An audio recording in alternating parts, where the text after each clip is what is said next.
Welcome in to the DNVR Avalanche pregame show, live with Bailey and Rudo. We are going remote today because, there's kind of a bigger sporting event happening in Denver right now. And that's obviously the PWHL game, not the Broncos. Obviously. Yeah, no. Football, crazy concept. Good luck to the Broncos today, but the Avs have a task of their own. Fair to call this a revenge game, potentially, Bailey? I think you can find a little bit of fairness in it. Absolutely. When things ended the way that they did, you managed to snag a point out of a game. You could have won. You maybe didn't deserve to, however you choose to look at it. The Avs, I think, when I think about revenge, I don't know if I'm so much looking at it from oh, no, they lost against the Maple Leafs and now they need to turn back the tide. They just need to kind of find their footing in general. So if they're looking for some sort of quote-unquote revenge game to finally get their feet or their skates or however you want to phrase it back underneath them, like this is – you've got a new setting. You're not at home anymore. You've got – some of the pieces of of a recipe that makes for finding a good game again. After last game, it's pretty easy to say you want every aspect of the Avs to look better, to play better today. That starts with Mackenzie Blackwood, who does get the start. Again, Wedgwood getting some paternity leave for at least the first part of this road trip. To be with the new baby. So congratulations to him. But that means it's Blackwood or Isaac Posh. And no offense to Isaac Posh, but probably not a guy you're expecting to play in an NHL hockey game on this trip. No. And if anybody needs any sort of revenge game to boost morale or confidence or anything, it is a Mackenzie Blackwood after a game like the last one, where it's not the performance you're used to seeing out of a Mackenzie Blackwood. Now take that with a grain of salt, I guess, because he has been the kind of guy, if you see him sitting for a little bit, it takes him a little bit to warm back up. So there's something to be said about that, and there's obviously been a lot that he's been dealing with injury-wise and being out of the lineup, but if anybody's looking for that kind of comeback game, you have to think you're getting a pretty big one out of a Mackenzie Blackwood. There's a slow start, and then there's getting 6 put on you, and that following up a game where you gave up a bunch as well. So, and there's something to be said too about the team in front of him not playing all that well. So for sure, it's not all on a Mackenzie Blackwood. There are a couple that obviously are hard saves to make, but getting that many put up, it stings. You need a little more. Yeah. You look at Toronto's side of this as well. After beating Colorado, they've been a hot mess. It's not been good for them. Is this an opportunity to pounce on a struggling team, or is this a game where you need to be ready to fight the cornered animal?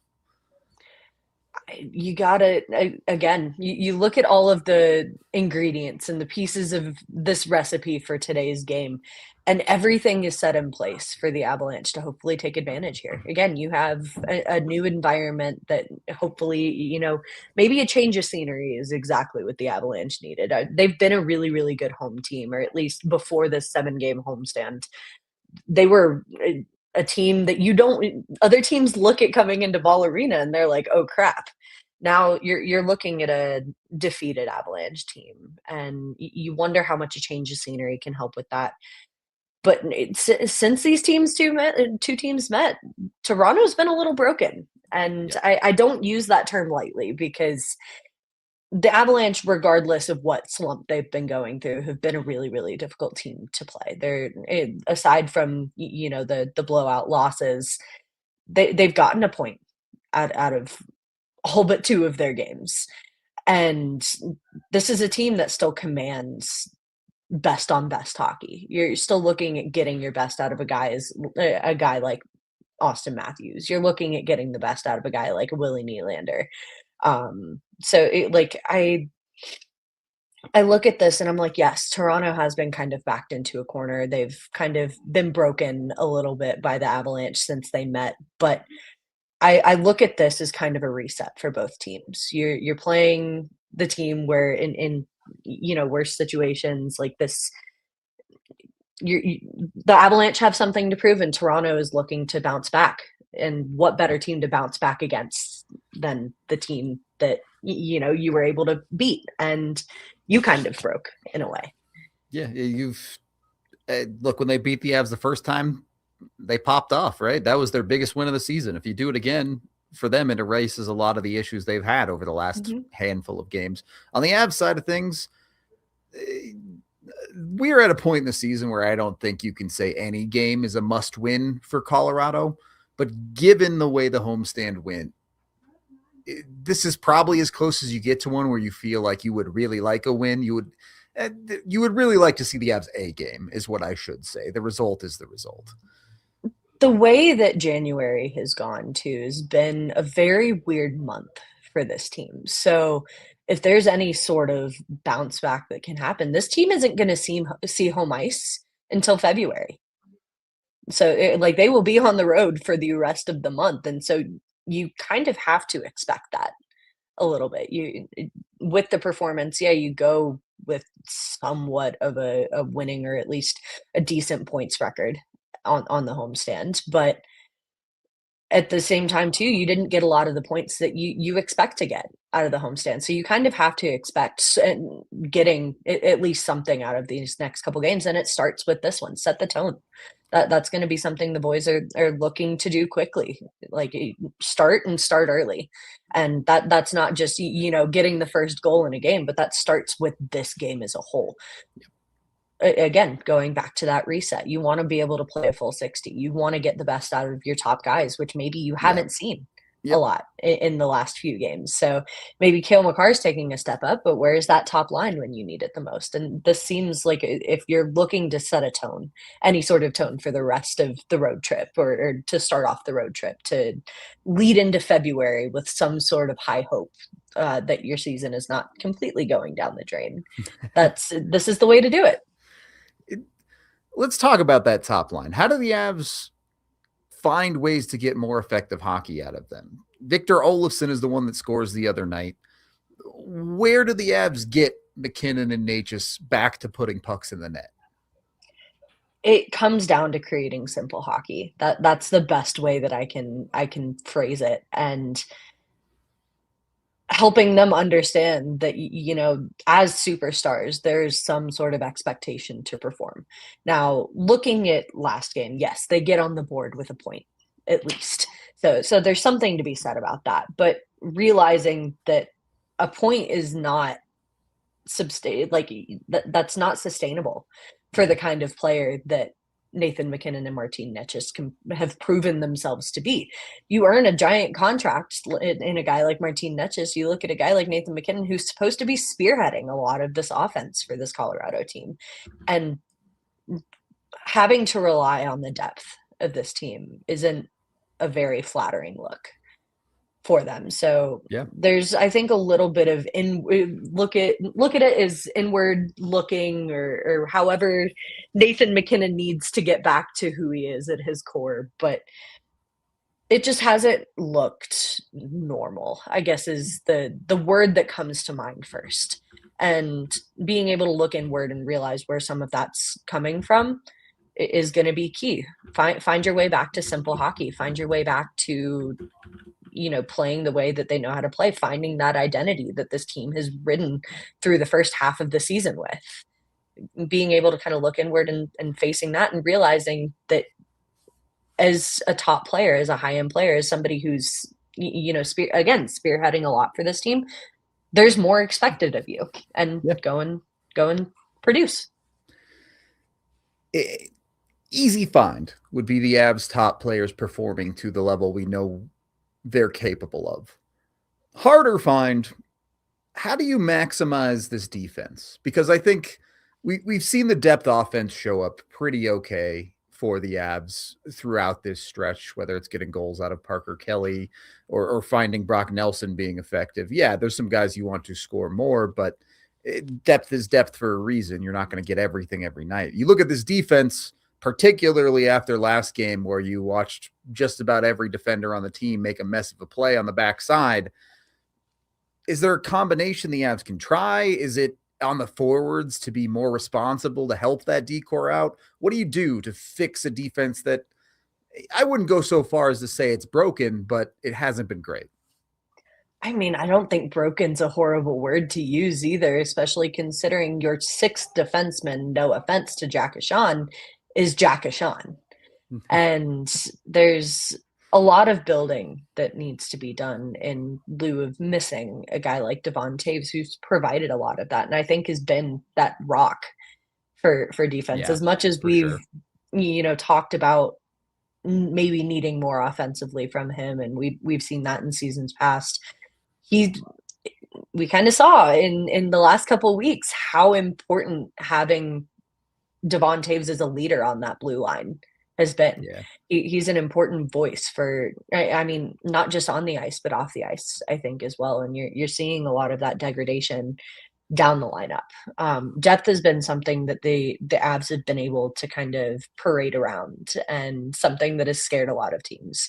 Again, I remember talking to Craig Berube Yeah. before the last game, and he was like, teams don't get to where they are without the depth, the kind of depth that Colorado has. So being able to look inward and see where some of those maybe deeper holes that Devon Taves left can be filled is going to be super important. Uh, you like the kind of offense that maybe Sam Malinsky has provided this season. The puck moving ability from Samuel Girard, and everybody on the back end has their roles, right? But Yeah. there has to be something, there's something to be said about a next man up mentality and being able to step in where needed. Yes, the roles that you fill on the team and the roles that you have heading into a season are very important. Again, looking at both of the Sams and the roles they've provided, looking at what a Josh Manson provides, those are all really important roles. But being able to look and say there's something missing with a guy like Devon Taves out of the lineup, and we need to be able to step in there and maybe like learn to multitask here in a little bit. Like that's going to be super important. You can't just rely solely on forwards like a Brock Nelson, like a Valeri Nichushkin, like a Parker Kelly, like a Yoel Kiviranta to sit and make sure it doesn't get back to the blue line, because the Colorado blue line is very important. It's something the Avs are really good at providing, is blue line coverage, or at least in the past before losing a Devon Taves. So it comes up to that next man up mentality and being able to step in and fill in where needed. It can't just be all on the forwards to not let it through. It comes down to 5-man defense at the end of the day. And I think it's worth noting Devon Taves, obviously the Avs' best defensive defenseman. I know his numbers at times haven't looked great this year, but take a look at this last homestand, and you don't have to look any further to see how important Devon Taves is to this hockey team. But the same thing happened earlier in the season with Sam Girard. When Sam Girard missed his time through October, guess what? The Avs had a 4-game losing streak during that stretch. So it does feel like, hey, we're still waiting for that next guy to step up on the defense for the Avs. And Yep. as you kind of mentioned, there's a lot of angles to look at this. Maybe Jack Ashan, you're just getting what you're getting, but maybe someone else can step up more than they have been, whether that's Brent Burns, whether that's, I actually think Josh Manchin has played quite well, but maybe he can Yep. find one extra play. Maybe it's Cale Makar finding that next level. Not that he's been bad lately, but sometimes the ask is to be superhuman when you're missing a guy or two.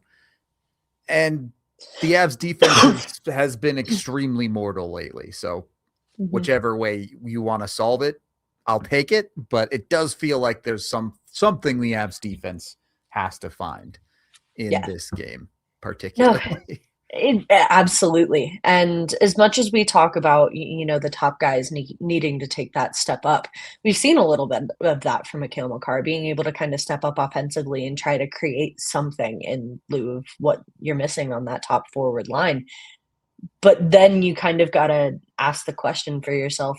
We love this, like at least like this version of Cale Makar that we're seeing offensively right now. But how much are we know what Cale Makar is capable of on the defensive side of the puck. Yep.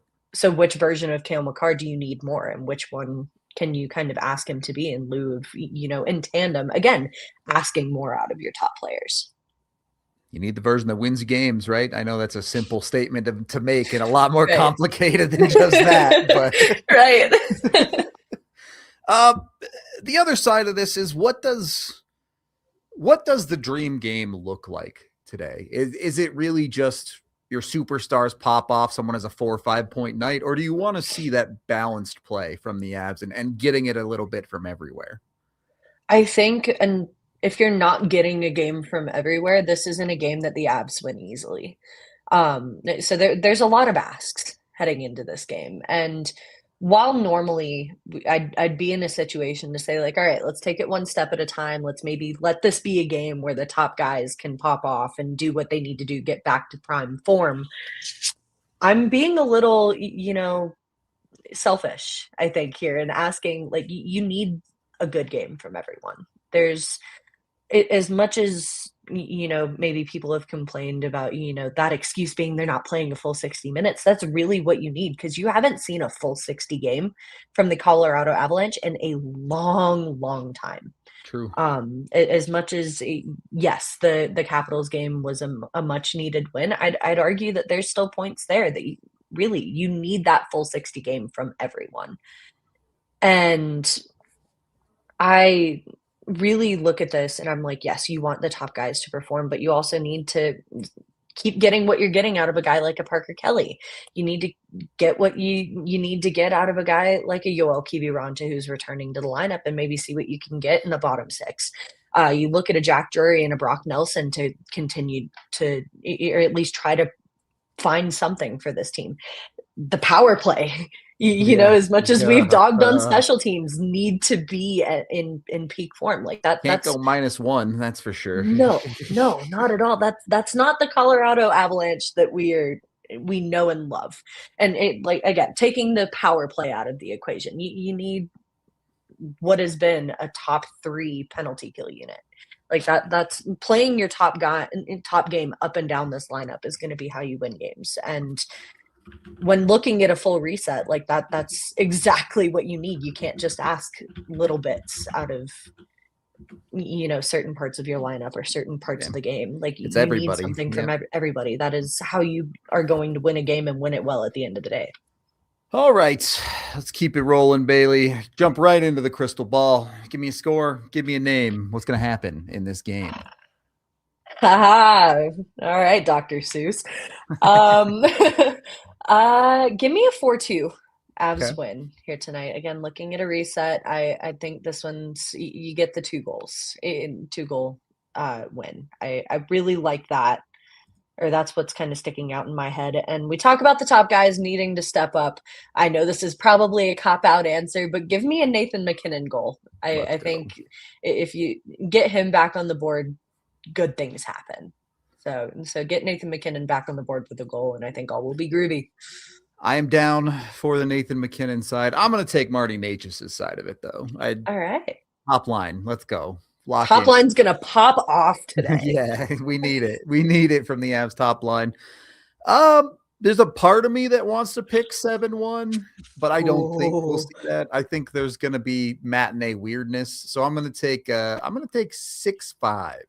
I don't know that we're going to see Blackwood lock in, but I think we'll see everyone else lock in. That's what I'm going to take with this one. It's going to be high scoring. We also have my pregame picks, which of course are presented by Bet365. You can jump in with Bet365 and use the DNVR 365 code. I'm going with the Avs to cover, even though I just picked them 6-5, only because it's plus money. You very rarely get plus money with the Avs to cover at plus 140. I also took Necas for 2 goals at plus 1,200. So A couple of fun bets there. If you're looking for a depth bet, a Drury goals plus 550. Lots of good options over at Bet365. You can use the DNVR 365 code, like I mentioned, when you sign up. Of course, when you do gamble with them, you have to be 21 or older, physically located in Colorado. Please gamble responsibly. If you're someone you know has a gambling problem, call or text 1-800-GAMBLER today. Bailey, I have to go set up my watch along with the dogs in my living room, so that's going to be fun. Before we exit this pregame, any final thoughts on this one? No, again, looking at a complete game from this one. If you can get your offense going again, shut down Toronto's offense, all will be good. I'm looking for a big one out of the Avs tonight. Or hopefully this morning in Colorado. Hopefully we see a good one. We're going to wrap it up here. This has been the DNVR Avalanche pregame show, and we'll have the watch along for you in about 10 minutes. We all silly like the mayor.